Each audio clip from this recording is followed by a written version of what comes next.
Christmas. I read something yesterday that said we are as far away from the year 2000 as the year 2000 was to 1978, and that made me feel really old. Because when I was like in the 90s, I'm like, 1978, it's like way long ago. Now it's like, man, 2000, I graduated high school around then. That's crazy. But 2022 is coming, huh? It's wild, man. 2022. It's crazy. And so next weekend, obviously, is when we enter that new year. And there's always great anticipation, right, for the new year. And there's always the resolutions and things that we want to change and areas we want to grow and things we want to leave behind. And I think we can all agree that there is a whole lot that we want to leave behind in 2020 V2, which is 2021, 2.0. It's been a really tiring and exhausting and difficult and confusing and doubt-filled, fear-filled couple of years. And even though it's just another day when you enter January 1st, it is a fresh start, right? So I know we're exhausted. And so as I was thinking through a message for this morning, you know, you could do the typical after Christmas message, or you could do the typical leading into New Year's message. But I thought, I want to really speak to where I feel like the world is at. And that is just a tired, exhausted people that desperately needs to just rest. And where do we find that rest? Ronnie, you could have just stayed up here and preached, because you were literally starting my message for me, talking about the Bible plan and like being in the Word and prayer and being in the presence of God. And that's what I want to talk about this morning. So that was a great lead in. I appreciate that. Unplanned. Thank you, Holy Spirit. So in my life as well as yours, there are things that happen to us that create a noticeable difference when they happen. For instance, when I was in high school, we went to the beach on a family trip, and the first day at the beach, the white part of my eyeballs got sunburnt. Yeah. Didn't it happen, Mother? She's sitting right there. They got sunburnt when I was in the sun too long. Like, that's crazy for you to get your eyeballs sunburnt, right? Like, that's wild. But it happened, okay? I was exposed to the sun for too long, and sure enough, I had to be inside, eye drops. It was like itchy, and like you get a sunburn. Think about that on your eyeballs, okay? Yeah, terrible. I have something called Raynaud's. Another thank you to my mother for that one. She gave me that. That is where when your limbs, like your fingers and toes, start getting cold, your extremities, you start losing circulation, and then your fingers and your toes turn white. And to get circulation back, you're like shaking them and trying to get hot water, and like you got to get the blood flowing, okay? So if I'm out in the cold for too long, exposed to that, fingers and toes getting numb, and that's not a fun experience either. So noticeable difference in my body when that happens. When I'm in the water too long, I get pruny, right? Okay, that happens to everybody. So there's things in our lives that when they happen, there's a noticeable difference, right? Take it spiritual, all right? When we're sitting in the presence of God, in our anxiety-filled and stress-filled world, if we sit and rest and dwell and allow Him to work for long enough, there will be a noticeable difference in our lives as a result of that. But there's so many things that get in the way of that, right? God is inviting us in. He wants us to just sit and rest and soak Him up. But things in our lives that just get in the way. They distract from our engaging with Him. But once we're there, there's so much power to be found in sitting in His presence. So that's what I want to talk about this morning. I want to look at 3 stories of men who encountered God in some different, unique ways, and how their lives were different as a result of that. And so we're going to kick a little bit old school, and by that I mean go to the book of Exodus chapter 3. It's been cool to be in Matthew, but we're going to be in the Old Testament this morning. And the whole point really of this message, and to drive this point across as we go, it's the big idea, is that when you sit in the presence of God, you will be different because of it. When you sit in the presence of God, you will be different because of it. It's not a maybe, it's not a could, it's not a might or an if. It's a when and a will. So Exodus chapter 3, and this is a story that's coming out of Egypt. So just to bring us up to speed a little bit, because we're actually going to cover like chapters of the book. And so I don't want to read them all, but to kind of bring us up to speed to the story of Moses at the end of Genesis, as we know, Joseph has moved all of his family into Egypt. The famine was great, and he moved them there. He had great power under the Pharaoh. And as they're there now, Israel begins to grow and multiply and become great in number, so much so that the Pharaoh is like, wait a minute, we can't control this growth, and so what are we going to do? Well, let's put leaders over them and oppress them and enslave them and make them work so that they can't have an uprising to fight against us. And so all this happens. He also decides he's going to kill all the firstborn males to just try to eliminate some of that population. And so Moses, of course, is born. His mom sends him down the Nile, and one of Pharaoh's daughters finds the baby and raises her as her own. Moses then becomes a prince of Egypt. One day he sees an Egyptian treating an Israelite harshly, and that just does not sit well with him. And so in his impulsion, he kills that Egyptian and then is terrified, of course, and so he flees. And as he flees, he ends up out by a well, and he saves the daughters of Midian, and he ends up marrying one of those daughters. And this is where we kind of see things pick up in chapter 3 of Exodus, right? So he's gone from a prince to a shepherd. And let's look at chapter 3, verses 1 through 6 of Exodus. Now Moses was keeping the flock of his father-in-law, Jethro, the priest of Midian. The son of Jethro. I said that wrong earlier. He led his flock to the west side of the wilderness and came to Horeb, the mountain of God. And the angel of the Lord appeared to him in a flame of fire out of the midst of a bush. He looked, and behold, the bush was burning, yet it was not consumed. And Moses said, I will turn aside to see this great sight, why the bush is not burned. Okay, pause. Do you guys talk to yourselves? Is that just funny to me? I will go and look at that bush. There's no one around. He's talking to the sheep, maybe. I don't know. Okay, maybe it's just me. Verse 4. When the Lord saw that he turned aside to see, God called to him out of the bush, Moses, Moses. And he said, Here I am. Then he said, Do not come near. Take your sandals off your feet, for the place on which you are standing is holy ground. And he said, I am the God of your father, the God of Abraham, the God of Isaac, and the God of Jacob. And Moses hid his face, for he was afraid to look at God. So here it is, all right? Moses standing in the presence of God on holy ground. God tells Moses that he sees the affliction of his people. He sees what's happening in Egypt, and he is going to send Moses to be a deliverer in the lion's den, the throne room of Pharaoh, okay? He's going to send him there and have Moses make demands of one of the most powerful men on earth. So, first point, if you're taking notes on this, is that being in the presence of God will give you confidence in weakness. Okay? Being in the presence of God will give you confidence in weakness. Moses begins to have this conversation with God, and we see Moses' weaknesses start coming to the surface. So look at verse 10 and 11. Here's the first weakness we see as God is telling him what he plans to do. Come, I will send you to Pharaoh that you may bring my people, the children of Israel, out of Egypt. But Moses said to God, Who am I that I should go to Pharaoh and bring the children of Israel out of Egypt? So firstly, the weakness that we see is that he has great self-doubt and fear. Right? There's great self-doubt and fear. I mean, come on, God. You want me to go before the most powerful man on earth and make demands of him? Really? That's your plan? I mean, this was an impossible task that was set before Moses. But look at God's response in verse 12, okay? He said, but I will be with you, okay? But I will be with you. You're not going to be alone. God, will be with you.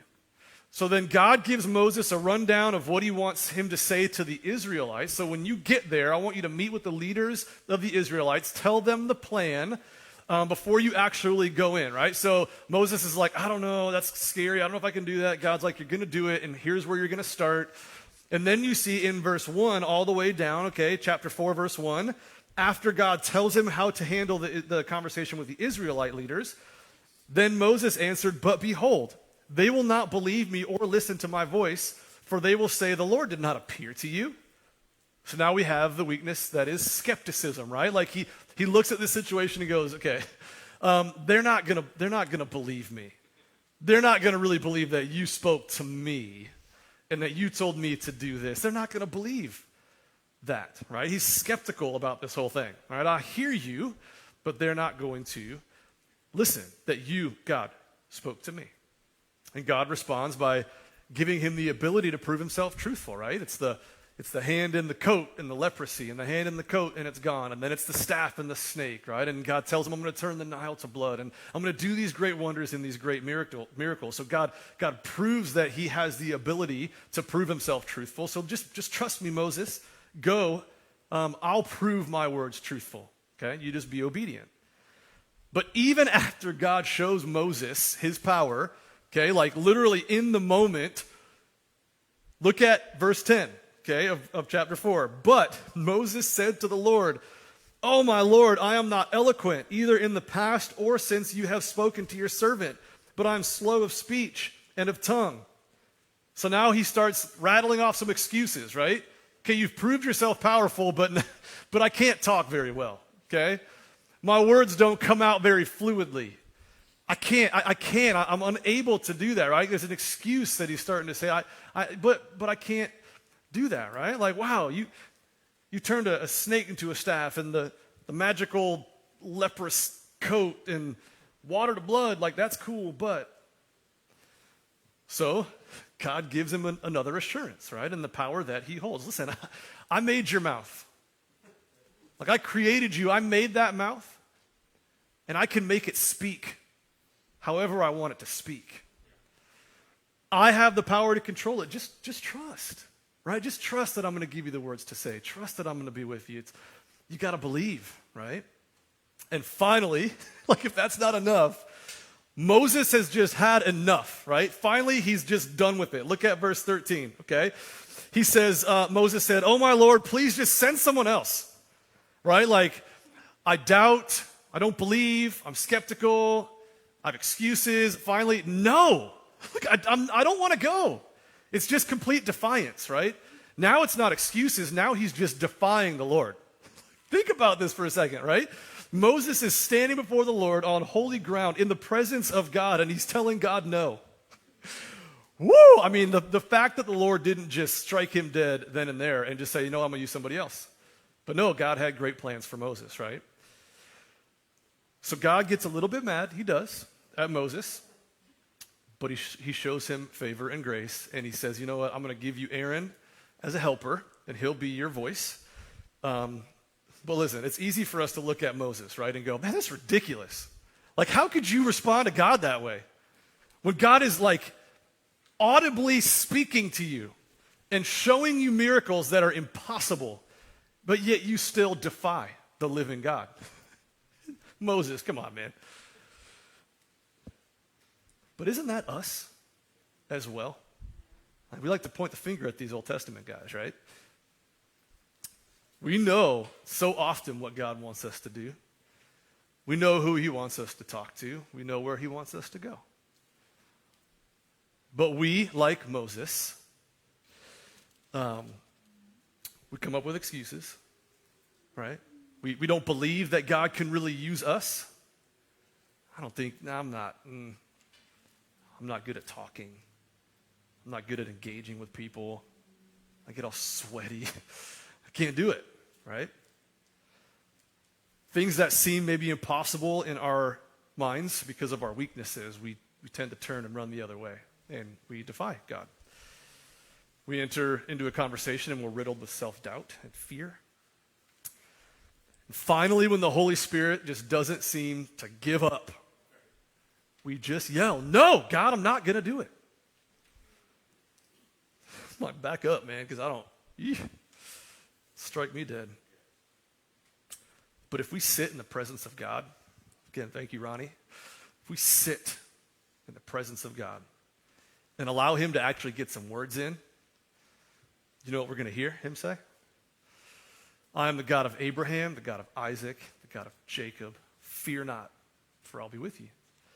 I created you. I know you better than you know yourself. Trust me. Don't trust yourself. If you trust yourself, you're going to fail. But trust me. You aren't good enough, but I am. I'll give you the words. I'll give you the power. I'll give you the wisdom to speak. Just let go of your doubts and your fears and your skepticism and your excuses and your defiance. Just watch what I can do. Being in the presence of God will give you confidence and weakness. That's point number one. Let's keep going, okay? Sticking with Moses. Turn over to chapter 34. This one's a little bit more brief, but chapter 34 of Exodus. And here's kind of what happens on the in-between, okay? God, in fact, did what he said he was going to do. He used Moses and Aaron, and there was a great deliverance, as we know, of the people of Israel. They escape, and they enter the wilderness and begin to wander. And they're wandering in the wilderness, and Moses goes up on Mount Sinai, and he gets the 10 Commandments and hundreds of other laws from God. And when he comes down the first time, his people, the Israelites, have grown impatient. They have started worshiping a golden cow. Moses, in his frustration, shatters the tablets, and God says, you know what, it's time to move on, pack up and start to go. And Moses says, I'm not going anywhere without you. God says, okay, I'll be with you, but I need you to go. So then he goes up again, Moses does, okay, to get the commandments again on the tablets. And this time he has the audacity to ask God to see his glory in all its brilliance. Moses is so confident, right? Like, God, I've seen your power, but I want to see you for all that you are. God's like, I can't show you everything because you won't survive it, but I'll put you up on the cleft of this rock, and I'll hide your face as I walk by, and you can see the back of me. And he does that, right? After all of that happens, he goes up to the mountain and he hears from God again. And this is where we pick up in chapter 34, verses 29 through 35. But things end a little bit differently this time on coming down the mountain. Okay, so chapter 34, verse 29 through 35. When Moses came down from Mount Sinai with the 2 tablets of the testimony in his hand, as he came down from the mountain, Moses did not know that the skin of his face shone because he had been talking with God. Aaron and all the people of Israel saw Moses, and behold, the skin of his face shone, and they were afraid to come near him. But Moses called to them, and Aaron and all the leaders of the congregation returned to him, and Moses talked with them. Afterward, all the people of Israel came near, and he commanded them all that the Lord had spoken with him in Mount Sinai. And when Moses had finished speaking with them, he put a veil over his face. Whenever Moses went in before the Lord to speak with him, he would remove the veil until he came out. And when he came out and told the people of Israel what he was commanded, the people of Israel would see the face of Moses, that the skin of Moses' face was shining.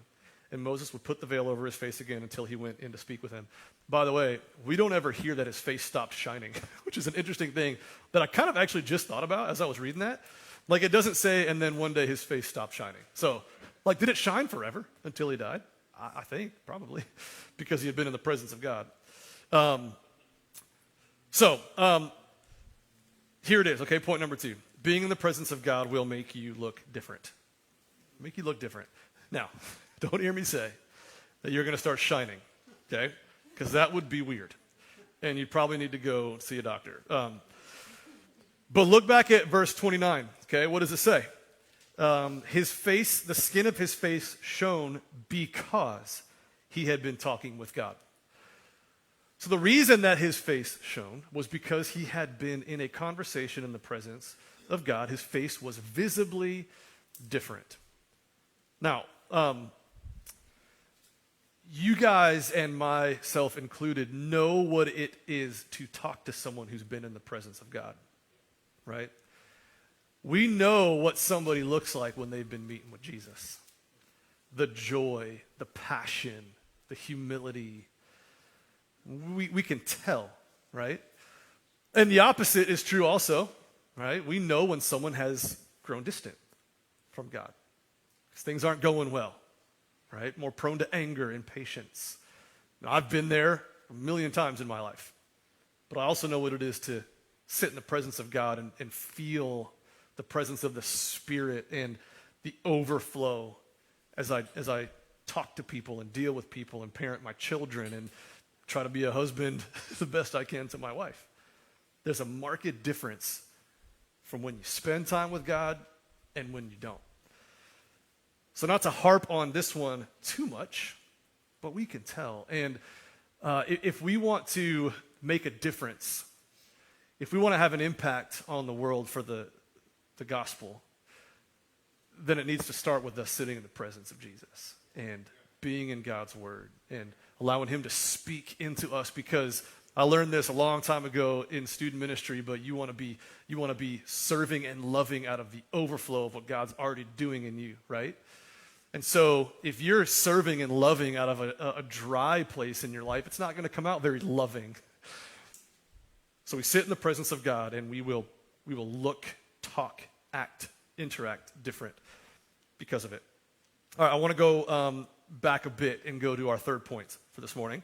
So go back to Genesis 32. We're going to look at a different person now. We're going to look at Jacob. Genesis 32. He has a little bit of a different encounter with God. You guys might know this story. So to quickly set the stage here and give us some context to the conversation that Jacob is about to have, we have to go back to the beginning of Jacob and Esau, right?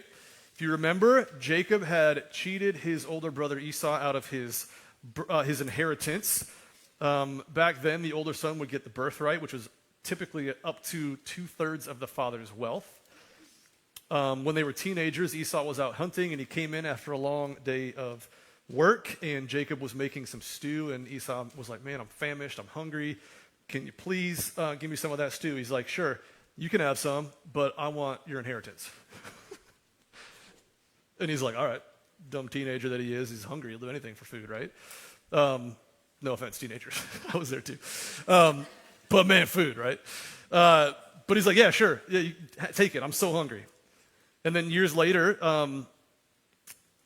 their dad Isaac is on the deathbed, and he wants to formally give Esau his blessing. And Jacob again deceives, and he tricks his dad, and he receives Esau's blessing instead of Esau getting it. And as you can imagine, Esau gets really, really angry at that, and says, I'm going to let the family mourn a few days, but then I'm going to kill you, okay?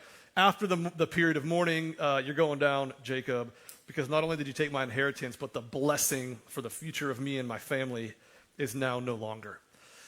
So Jacob runs, and about 30 years pass, and God tells Jacob to return to the land of his fathers, and if he does, that God is going to be with him. So Jacob gets closer to home, and he catches word that Esau's coming to meet him. And you can imagine the fear, right? Not only that, but he's coming to meet him with 400 soldiers, right? Jacob didn't bring his army, so there's that. So what does Jacob do? He splits his people into two camps. Well, at least if he slaughters one, we still have one left, right? So he doesn't want to be completely annihilated. And then we find Jacob in this desperate conversation with God, right? He's deceived and stolen and tricked, and 30 years have passed, and he's fearful for his life. Look at Genesis 32, verse 11 and 12. Please deliver me from the hand of my brother, from the hand of Esau, for I fear him that he may come and attack me, the mothers with the children. But you said, I will surely do you good and make your offspring as the sand of the sea, which cannot be numbered for multitude. In other words, protect me. Remember, you made this promise, remember? Like you promised me. So please protect me, right? Jump down to verse 22. The same night he arose and took his 2 wives, his 2 female servants, and his 11 children and crossed the ford of the Jabbok. He took them and sent them across the stream and everything else that he had. And Jacob was left alone, and a man wrestled with him until the breaking of the day. When the man saw that he did not prevail against Jacob, he touched his hip socket, and Jacob's hip was put out of joint as he wrestled with him. Then he said, let me go, for the day is broken. But Jacob said, I will not let you go unless you bless me. And he said to him, what is your name? He said, Jacob.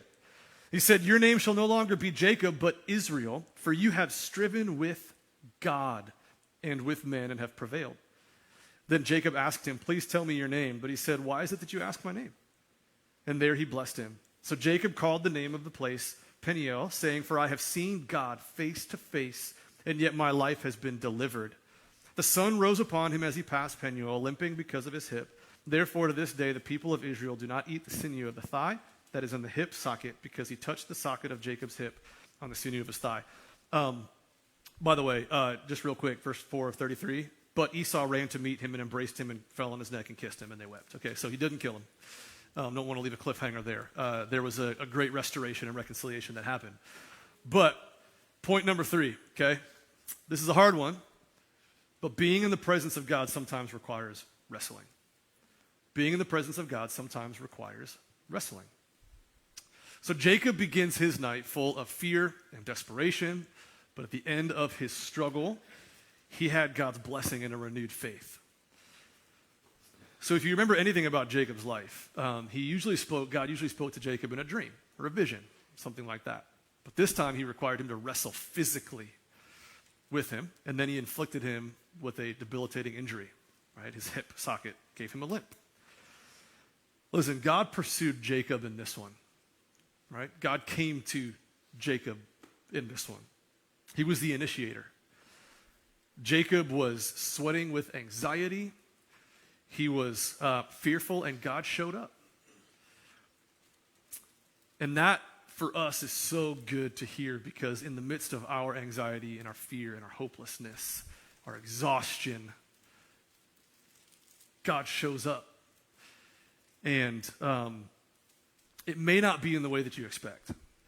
It may not be that he's going to come and just fix everything all at once. Could be that you enter a period of wrestling, great wrestling. Could be a long journey of wrestling. May not be one night. But the promise is this, is that through that wrestling, God always uses it to transform us for good. He always uses it to work in us, to grow us. We persevere with him. Our character, our faith grow because of it. Think about the name change for a second, right? Like Jacob, the name Jacob meant deceiver. Like that's his identity. Like today we have names, and like I know what my name means because it's easy. It's Adam. You guys could probably all guess what that one means. The first man, okay? So that's great. I was the first man for my parents. It makes sense. All right. But there's other meanings behind that name, of course. But, you know, my children have great names. I didn't know what Everly meant until afterwards, but her name, is it Everly that means like a wild antelope in the field or something like that? Which is kind of fitting, I guess. Names meant a great deal back then. And so Jacob, the name, meant deceiver. He lies, cheats to get his inheritance, the blessing from Isaac. But it wasn't his by right. But now God, who just wrestled with him, changes his name to Israel. You know what the name Israel means? It means striven with God. So now he goes from the name deceiver to the name wrestler with or striven with God. So when people hear that, they're going to associate him with a great sense of like turmoil and wrestling, but the fact that he's still alive speaks greatly to the fact that he came out of that wrestling with God. He wouldn't be known by deception any longer, and that's a great thing for us to know as well. Take the name out of it, right? But when we think about our identity and we think about who we were before Jesus, or we think about maybe the way our life was going before we had a great wrestling with God, and our life begins to be defined by certain things and weaknesses and sin and things like that, right? And then we wrestle with God, and all of a sudden it's like, no, man, like my life's defined by Jesus and by the hope that I have in him, and there's this huge difference in our identity that happens as a result of that. But it wouldn't have happened for Jacob if he didn't wrestle with God. It wouldn't have happened. He still would have been Jacob. He still would have had great fear and anxiety. Now, not to say that he'd never had it again, but he knew now the power of God in a real, real way. Sometimes the blessings of God are released through great times of persistent prayer. Maybe it's not like an emotional wrestling necessarily. Maybe it's like I'm praying and I'm weeping and I'm spending hours praying daily because I can't. And you pray and you pray and you pray and it hurts to pray and your knees are hurting and it's like painfully praying, but you're persistent and you're wrestling with God as you take things to him. And then there's times in our lives when after that period of prolonged prayer, God releases the blessing. One pastor says that when God calls you to wrestle with him in prayer, it's an invitation to receive his blessing. So stay with him and don't give up. Don't let him go until he blesses you. He loves to bless that kind of tenacious faith, and you will come out transformed. That's one of the great things about that story is Jacob's like, no, you're not leaving yet. I didn't come all this way to just have you leave and nothing happen. Like, I need a blessing. And he kind of demands that of God in a way, but God gives him that because he wrestled with him, and he came out transformed. So being in the presence of God sometimes requires wrestling. Listen, there's absolutely nothing in this world like sitting in the presence of God. And when I say that, don't hear me say, like theologically, yes, God is omnipresent, okay? God is always present. So I'm not saying that when you're in the presence of God, sometimes he's not here and you're not in his presence. Don't hear me say that. But when I say sitting in the presence of God, what I'm saying is that you're engaging with him in some way, right? Like you're in the Word, you're praying. Maybe you're listening to music that's encouraging and it's speaking theology into your ears. Maybe that's how you're engaging with him. But when I say sitting in his presence, I mean that you're doing something actively in that sitting with God. Because yes, he's omnipresent. Yes, the Spirit indwells us. So don't hear me say that. But when we sit in his presence, it's not easy sometimes. Sometimes it's not. Sometimes it's joy-filled. Sometimes it's painful to sit in his presence. Sometimes he does ask us to do things that seem impossible. And they would be apart from him. So what do? We push it off and we come up with excuses, right? Oh, I'll do that, today it's December 26th. I'll do that in 2022. I got a week, I'll do it. Just let me have this last week, right? Oh, you want me to talk to my neighbor? Yeah, it's too cold out. Let's let it get warm a little bit. Then we can hang out more outside, right? So we come up with excuses and we push things off. So when you're tempted to deflect, here's my challenge. Just PG version, be quiet and listen. Just stop talking and just listen to him. Let him get some words in. Let him speak. Because he's going to give you a supernatural strength, confidence in weakness.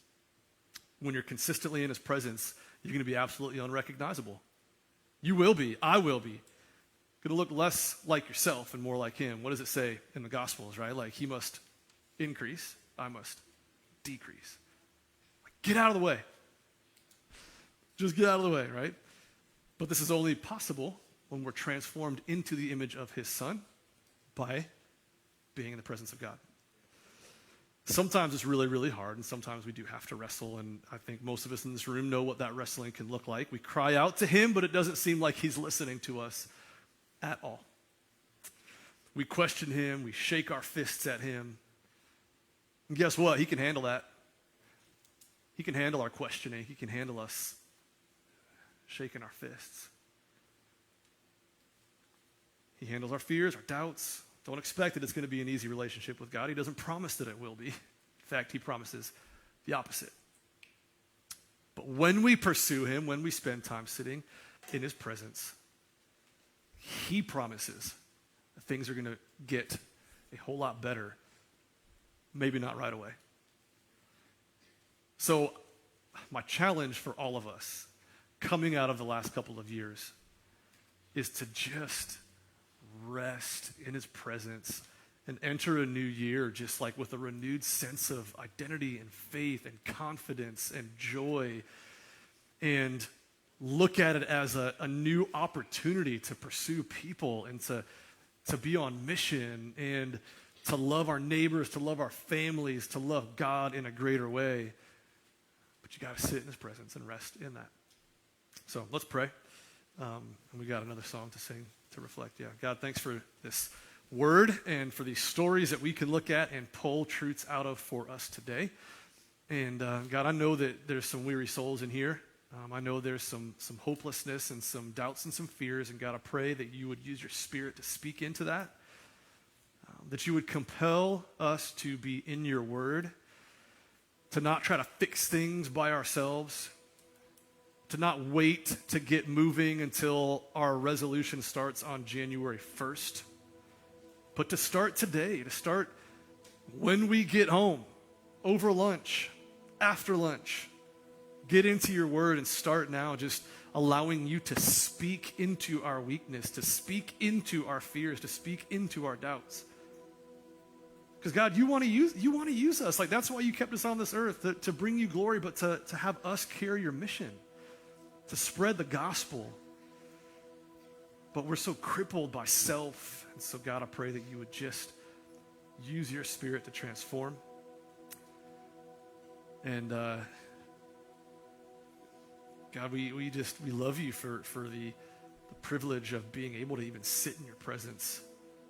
So we love you. Just give us a great time of worship as we just reflect on you and who you are.